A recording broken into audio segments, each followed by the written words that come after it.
Hello, everyone. Recently, I've been making a whole lot of stories about the same thing about the election. So I decided today I'm going to do something totally different. I'm going to give you a whole different story that goes way back into the long, long ago history of Tim. Maybe you'll find this interesting or amusing. This is the story of how I more or less almost became a Kirby Vacuum Cleaner Salesman. Now, yeah, right away you can see me doing that. No way. But in order to, there's a subplot. To tell you this story, I have to tell you another story. And here's how it goes.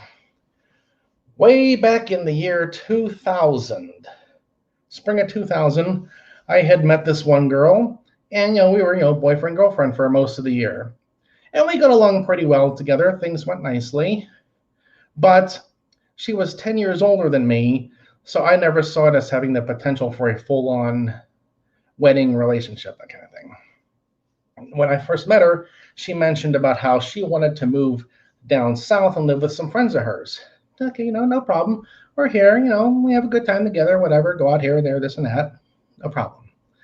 So finally, about October or so of that year, the year 2000, she did move down south. And at the time, I was single. I had my own apartment. And, when you're a single guy, your apartment may not be the cleanest it ever is. Frequently, I would judge when it's time to vacuum the carpet by when you could open the doors and the doors would make a path in the dust on the carpet. When the path got a little bit too, all right, I'll run the vacuum today, whatever. So that's the subplot. That's what got this all started. Now, even after she left, we didn't break up. It was like, okay, she's going there, I'm going here, nice to know you and everything. We still talked once in a while, Merry Christmas, Happy Birthday, that kind of thing. So in the summer of 2001, she called me and said, hey, she's going to come home for a couple of weeks to visit friends and family. And if I have time, we'll get together for a day or two and just go out and do something. So great, no problem. We can do that. Now, at the same time, it's the summer of 2001. I had recently become disemployed from some other job I had before. I believe it was electronics technician work, and the job I was working on had finished up. So, long story short, I'm out of work. My bank account is either double or triple digits, and if it was triple digits, it wasn't by much. So the pressure is on to get back to work and make another check immediately. So I'm calling the temp agencies, I'm looking online, I'm applying for jobs to see what I can find to get a paycheck somewhere now. And one of the jobs I came up with was, it was actually a job I got a call back for, because, when you're scrambling for anything, you got to take what you can get. So this one job calls me. Yeah, I forget the exact wording of it, but it was like, come on in. We're going to have people come in for a group interview. Whenever you hear group interview, that's a bad sign. So I had to travel down to this place in a town nearby for the group interview. And we were supposed to come dressed, business casual, of which I had few, if any, clothes at the time. So that was really pushing the limits right there. I'm not going to spend money on a shirt for one interview for a job I may not even get. So I go down to this interview, and there's maybe 8 or 10 other people there. You know what this job is for? You know what this job is for? No, they didn't tell us. They said they would tell us when we all got here. So at the time, I was still a little bit naive, but the scam and scheme alarms would be ringing in everyone's head right now, 20 years later, because you see all kind of stuff like this. So finally, we get into the meeting. He's talking about, he's like one of those real high energy, group leaders. Hi, my name is whatever, and we're going to do great things. And is everyone feeling good today? This kind of stuff. And I'm thinking, yeah, whatever. Get to the point. What am I here for? What is this job? So this goes on for, I forget, like 20 or 30 minutes or so. Yeah, do you people like doing this kind of job? Do you like doing that kind of job? Do you enjoy talking to people? I enjoy getting a paycheck. And the less work I have to do to get the paycheck, the better. So eventually we figure it out. There's vacuum cleaners here. There's Kirby signs up on the walls. And so, 2 plus 2, okay. And they start out, well, no, you're not going to go to people's houses and set your own interviews or everything. We're going to help you out with that. We're going to get you appointments. We're going to get you meetings and things. But first, to start out, you might want to show this to some of your friends and family to get some practice and get used to it. Learn how to do your presentation. So I think after the first hour or so, one of the people ducked out of this meeting and said, forget this. This job is a waste of time. And so I was not feeling good about it either, because over the years I have learned one thing I am not is a salesman. I can tell you about something. I can tell you what it does, how it is better than another thing that does the same kind of function. But that magical thing in your head that makes you sell, makes people want to buy, I never had that, and I'm not sure I want it. So I was not feeling good about this whole interview already in the first hour of being here. And still not being crystal clear about what the job is. But they mentioned, we're going to be ordering pizza for lunchtime. So, well, okay, it's like 2 hours away, at least I'll get a free lunch out of this whole thing. So I hang around, I kind of pretend. Yeah, okay, okay, we do this, okay, we do that, okay, all right, I'm listening, please tell me more. Waiting for the free lunch. So we have a big pizza dinner for lunchtime. That was pretty good. And during the course of the dinner, our group leader sales guy was talking to some of the people, and he went into the details of, well, after you're going to have 3 days of training here in the office, and after your first day of training, you'll get one of the vacuum cleaners to take home and work with it, and maybe show it to your friends and family and start practicing your sales routine for it. Or I forget the exact wording he used. So wait a minute. I have an apartment that needs cleaning. My old girlfriend from last year is going to come up in a couple of weeks to visit. This is some kind of super high-powered vacuum that can clean my place. A little bit of an opportunity here. So, okay. I don't want to come back the next day to do any kind of stupid sales training for something I am not going to ever do in my life. Go to people's houses and make a fool out of myself trying to sell them a vacuum cleaner. So, okay, I'll stay here. I'll kind of be interested today. I'll come back tomorrow, go through their full first day of training, get the vacuum cleaner, get it in the car, take it home for the weekend, super clean the apartment with this thing, and then Monday, I don't think I'd be a good fit for this job here. So here's your vacuum cleaner back. That was my plan.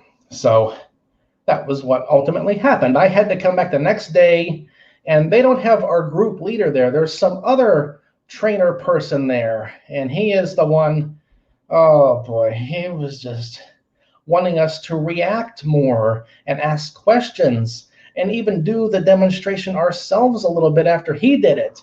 Now, if you've seen any of the Kirby Vacuum Cleaner sales videos on YouTube, I can tell you this. Well, the vacuum cleaner itself, it actually does work pretty well, but it is so ridiculously expensive. I think the price we had for it was $1,700. This vacuum cleaner better sing and dance for $1,700. And I would not buy one, and I would not even have the nerve to tell someone $1,700 for a vacuum cleaner. So I'm going through the class, and like I said, on YouTube videos, one of the things they do, if you watch YouTube videos, they have a little plastic adapter that goes in the side of the vacuum, and its purpose is to hold white, round filter sheets, like coffee filters or something. And what you have to do is you put these little pads in the thing, you run the vacuum in the carpet just a little bit, and you pull it out, and it has all kind of dirt on it. And their sales technique is to do this a lot. I remember him saying that. You got to keep on pulling pads as you go through their entire carpet. Pull pads, pull pads, pull pads all over the place. Leave pads laying on their couch, on the floor, on the kitchen table, on their bed. Pull pads, pull pads, pull pads. They really beat that into your head. So I'm like, okay, this is going to be one long day. I have to pretend to be interested. That was the real work, was to pretend to be interested long enough to get out of there that day and get this thing in my car and go home and do what I wanted to do, which was clean my own apartment with this thing. So watch a few of the YouTube Kirby Vacuum Cleaner Sales demonstrations, and you'll see what I mean. And it was just, I couldn't do it. I mean, I couldn't go to anyone I know and say, "Oh, this is my new job." Yeah. So if someone was really enterprising, what they would do is they would get one of these vacuums and go around, like for $100, they'll super clean your house with it and make the money themselves. They'd probably be better off doing that. So I got through the entire day of training. I got this thing in the car, took it home, and over the weekend, I did a big super cleaning of all the carpets in my apartment, which was a one-bedroom apartment, no big deal. The carpets in my apartment were real low-profile carpets, not shag carpet at all. I guess like a real cheap, thin, low-profile carpet with a real tight weave to it. And I had the thing for the whole weekend. So I just, went buck wild with this thing. I cleaned my entire carpet at least 4 times. Hey, it's here. I got it. Might as well use it, And boy, oh boy, I'll tell you what, I pulled so much dirt out of that carpet. I had been living in the apartment 4 years at the time, and it was a mess. I'd run an ordinary vacuum on it now and again, but this thing pulled so much dirt out, oh boy. After I was done, I would walk on the carpet with bare feet, and it was like little pins and needles pricking your feet because the thing had been pulled up so much from all the vacuum on this thing. And so it did a really good job of cleaning the carpet. The vacuum did a good job, but this whole Kirby sales model needs to be completely stopped because I don't like it at all. So I got the whole vacuum all boxed back up, which was kind of tough because everything fits in the box one way. And if you don't get everything right, it ain't going to fit in the box. So I finally got it all back in the box, took it back on Monday. Yeah, you know what? I was thinking about it over the weekend. I tried doing it a little bit myself, and it's just not going here. I'm not feeling the flow of this whole thing. Can't carry conversation. Can't do this. So, thanks for giving me a shot at it here, but I'm not going to do it. So that was the ultimate goal of it. I got done what I wanted to do, and I did not go to anyone's house to be a vacuum cleaner salesman. Now, my girlfriend, ex-girlfriend, came home. I made it a point of, see, look at this carpet here. Yeah, I did I did all this for you on this carpet here to, get this place cleaned up. I was like, oh yeah, from her point of view, okay, you vacuumed your carpet. No, you don't understand what I went through to vacuum this carpet. It was a lot of mental torture and pretending to be interested, to listen to their whole spiel in their office long enough to get out of there with a vacuum cleaner. That was the work. And I have thought about it since then. Like I said before, if someone was really enterprising, they would own one of these vacuum cleaners and just be a carpet cleaner who goes to people's houses and does it and gets paid. Make all kind of money off of your one vacuum that you own. Because the vacuum itself did a good job, but it's just so stupid expensive. Videos I saw ranged anywhere from $1,700 to $2,600 for this thing.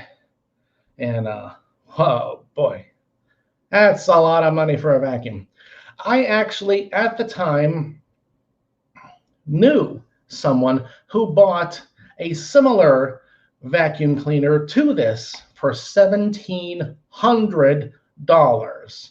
It wasn't a Kirby. It had some kind of a round UFO flying saucer shaped clear plastic container that you put a bunch of water in. And then I guess the water caught the dirt as you vacuum the carpet. And it seemed to do pretty good too. But for $1,700 at the time, I remembered when they told me they spent $1,700 in this vacuum. I said, I have owned cars that didn't cost $1,700. And you spent $1,700 on a vacuum? Oh. So they had that thing for, a good 10 years or so, if I remember correctly. I don't know whatever happened to it. But I've seen the videos on YouTube of the sales model for Kirby demonstrations, and I just couldn't do it myself. And I understand if you're desperate, you need a job doing something, but don't do that. Because what I heard in different videos was they rip you off any way they can. Oh, you have to have 10 demonstrations per week to get this much of your paycheck. And then you have to have 3 sales a month to get this much of your paycheck.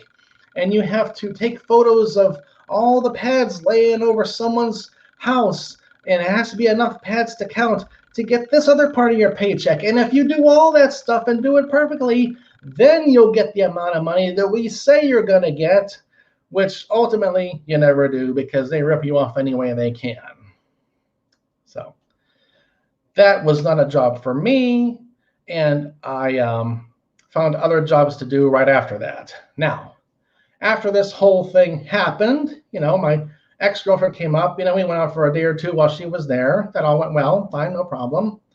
And it was just a few weeks later, I was watching TV and I saw a commercial on TV for some fly-by-night computer school in my area, like a International Academy of Design and Technology, IADT. It ultimately, I think, got sued out of existence because it was a complete waste of time, which I realized after a few semesters, and I quit the place. But not before learning some things. I went to the school on the weekends, and my second semester, I had my first HTML programming class. And yes, to all you computer engineers, HTML is programming, and I say that mainly because that's the only kind of programming I ever learned, so I want to take full credit for it. And in the one class I had, I started this semester knowing nothing about HTML, and finished the semester being one of the best HTML people in the class. And from that, I started creating the code base that became the website, loudmouthtim.com, home of online video, the longest running web series in the history of the internet. If you go back to the source code of my homepage, it'll say in there, first code written August 23, 2002. Yeah, after the computer school, it took me a full year to actually start making a website. I was very good at procrastinating. But one thing led to another, And here we are now, 20 years later, doing different things. And I've evolved over time. And I've seen a lot of these scams for years. During semester breaks from college, I'm driving down the street and I'll see signs put up on the side of the road. It says student work, $17 an hour, or something similar. Like semester break work, $15 an hour, part-time, no experience required. It's all a big scam and a ripoff. And I hate to see people get suckered into this because they're trying to get a job and make some money. They ain't got time to screw around with some stupid fly-by-night sales gimmick that ultimately isn't going to make them any money. But I think it's good to at least go through this one time in your life. You can hear about it and you can watch YouTube stories and things, but until you experience it for yourself one time, you're in the classroom, you got some high-energy sales presenter up there teaching you how to run a Kirby vacuum cleaner, teaching you why it's important to pull pads and put them all over the place. Say this to the people. Don't say that to the people. Do it all like this. You have to be sitting in the class and feel the desperation, thinking, I just want to make a paycheck. And I have to go through all this stuff and do all these things, and then maybe I'll get some money at some point. I ain't got time for this stuff. I need, money right now. So that's a learning experience that, although it was not pleasant at the time, I really am kind of glad it happened. And I've told people I know, relatives and friends and stuff who are younger than me, say, watch out for this kind of thing. If you see a sign like this on the side of the road, ignore it. Don't even waste your time. It's a scam. And so hopefully they learn from my experience and do better for themselves. So, all right, to summarize, that is my close encounter with being a Kirby Vacuum Cleaner Salesman. That was as close to it as I ever wanted to be. I did get some use out of it. I never made a fool out of myself in someone's house trying to sell them a vacuum cleaner because I knew that wasn't going to work. That's something I can look back on as an interesting experience of life. Learn from and do better from. I'm going to take a quick look down the list here. Hello, people. Thank you for coming over to watch the video and type comments while I was talking. John Martin, no, I didn't get any royalties because I didn't do any sales. I didn't even go to any one person's house to try to sell anything because I knew it wasn't going to work. Ayon Meskin, yes, Richard A.G. Maxwell. He was someone. I used to talk to him while we were making the videos, and it was pretty interesting. So I have a few of his oldest videos here on my YouTube channel and on the website. John Martin, hi, Tim. Hi, John Martin. Okay. All right, well, that's all for this video here. Think back about it to previous experiences you may have had in your life, jobs you took and regretted, jobs you're glad you didn't take because you knew it would be a disaster like this almost was, and learn from it and do better.